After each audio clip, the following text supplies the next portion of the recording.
so friends आपण मैंने matric result केमती चेक करबा चलते मुझे बर्तमान कहन अच्छे तो आपण को प्रथम गूगल ओपन करबा पड़ो गूगल ओपन कर सारा पर ये आप सर्च करबा पड़ो इंडिया रिजल्ट लिखिक आप सर्च करबा पड़ो सर्च कर सारा फास्ट वेबसाइट आसे indiaresult.com तो ये आपको क्लिक करबा पड़ो क्लिक कर नहीं सारा पर आपको आपंकर स्टेट सिलेक्ट करबा पड़ो तो आमर स्टेट कोटा ओडिशा तो ओडिशा मुझे सिलेक्ट कर नौचे ओडिशा सिलेक्ट कर नहीं सारा पर आपको ये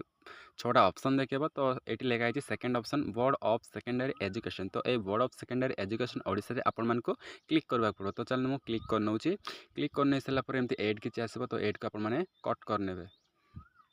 कट कर नहीं सारा एड आस तो एड समस्त तो आसनी कि देखिए ये पला तो ये लिखाई रोल नंबर फॉर EG5 तो एमती अच्छी तो आपंकर रोल नंबर कि आपंकर नेम तो राइट साइड लिखाई नेम तो आप रोल नंबर बा नेम देखिए आपण रिजल्ट देखिपारे जेहेतु रिजल्ट पब्लिश होनी बर्तमान 11:30 पब्लिश हम तो 11:30 पर आपण मैंने ये नेम देखिए